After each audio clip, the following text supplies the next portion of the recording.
Welcomes to Latha's kitchen. இன்றைக்கி நம்ம பார்க்க போகிறது பருப்பு உருண்டை குழம்பு.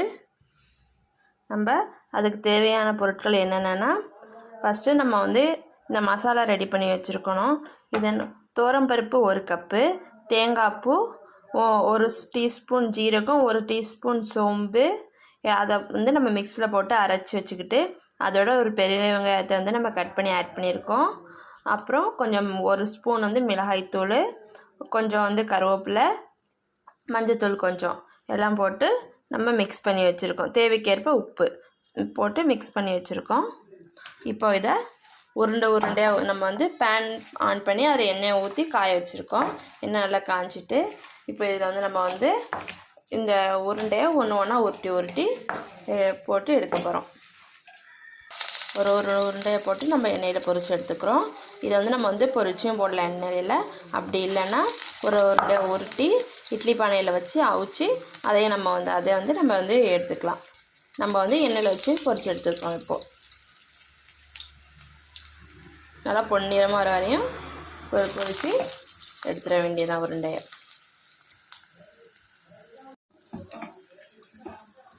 நல்லா பொரிச்சாச்சு. இதை அப்படியே எடுத்துக்க வேண்டியதுதான்.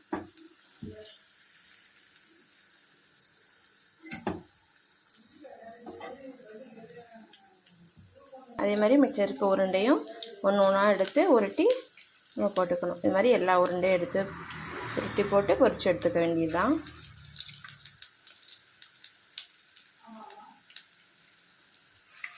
பேன் ஆன் பண்ணிக்கிட்டு கொஞ்சம் சோம்பு ஆட் பண்ணியிருக்கோம். சோம்பு வெடிச்சதுக்கப்புறம் வெங்காயத்தை சின்ன வெங்காயம் ஒரு 10 வெங்காயம் நம்ம மிக்ஸில் போட்டு அடித்து வச்சுருக்கோம். அதை நம்ம இதோட சேர்த்துக்கிறோம்.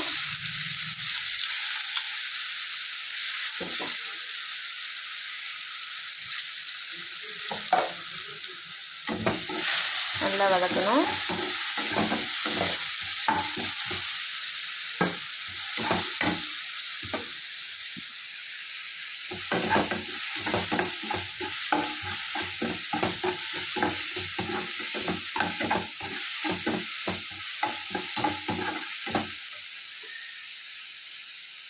அடுத்து ஒரு கைப்பிடி அளவு கருவேப்பிலை போட்டுக்கணும்.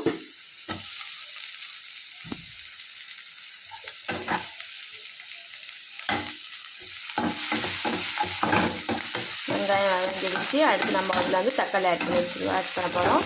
2 தக்காளி கட் பண்ணி வச்சுருக்கோம். அதை ஆட் பண்ணிக்கிறோம்.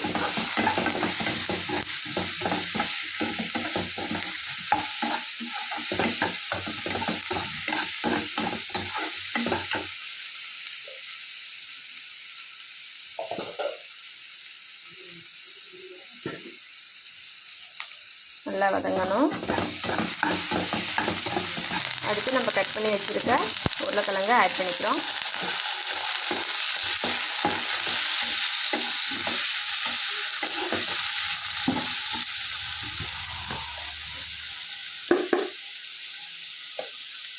இதோட 1 ஸ்பூன்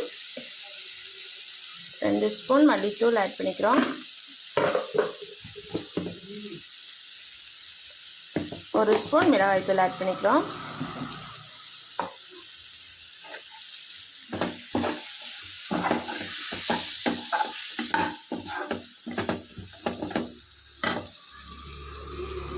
இதோட அரைச்சி வச்சுருக்க அரை மூடி தேங்காவை நம்ம அரைச்சி வச்சுருக்கோம்.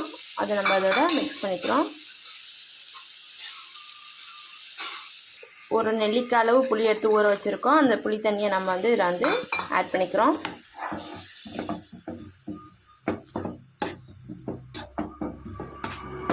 தேவைக்கேற்ப உப்பு நம்ம ஆட் பண்ணிக்கிறோம்.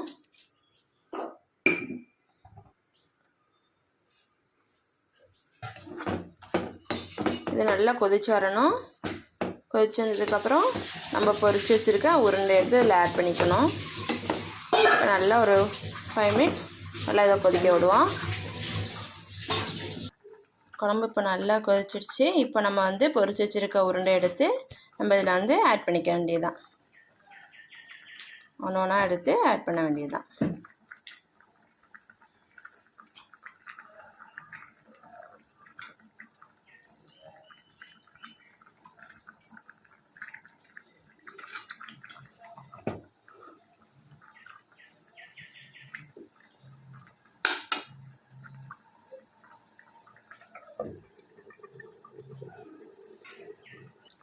சூடான சுவையான பருப்பு உருண்டை குழம்பு ரெடி ஆகிடுச்சு. இதே மாதிரி உங்கள் வீட்லேயும் செஞ்சு பாருங்கள், உங்களுக்கு ரொம்ப பிடிக்கும்.